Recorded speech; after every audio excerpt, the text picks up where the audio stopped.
বাংলাদেশ বনাম পাকিস্তান ৮ ম্যাচের ওয়ানডে সিরিজের জায়গা সেটা বদলে গেল টি-20 সিরিজে। ২০০৭ সাল থেকে সাদা বলে দুটি বিশ্বকাপ হচ্ছে ক্রিকেটে। সামনে ওয়ানডে বা টি-20 যে বিশ্বকাপ হয়ে থাকে, এখন এশিয়া কাপও হয় সেই সংস্করণে। এমনকি বিশ্বকাপ খেলুড়ে দলগুলো দ্বিপক্ষীয় সিরিজে গুরুত্ব পেতে থাকে পরবর্তী বিশ্বকাপ সংস্করণের ক্রিকেট। আগামী বছর ফেব্রুয়ারি ও মার্চে ভারত ও শ্রীলঙ্কায় অনুষ্ঠিত হবে টি-20 বিশ্বকাপ।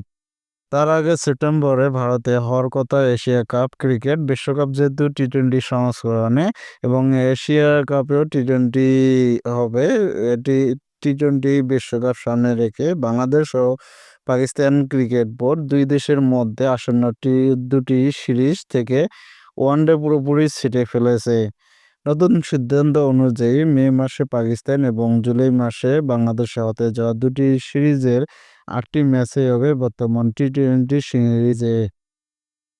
টি-20 সংস্করণে।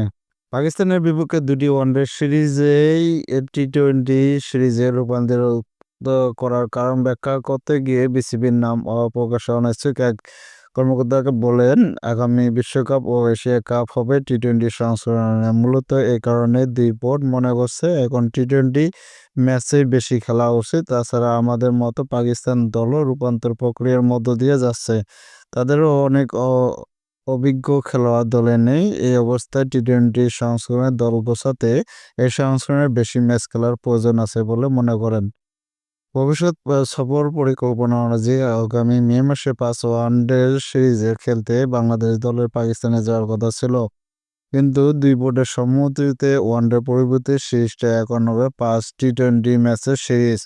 এফটিপি এর বাইরে জুলাই মাসে বাংলাদেশে এসে পাকিস্তানের খেলার কথা ছিল ৩টি ওডিআই ম্যাচের সিরিজ। সেখানে সেটি এখন টি-20 সিরিজে রূপান্তরিত হচ্ছে।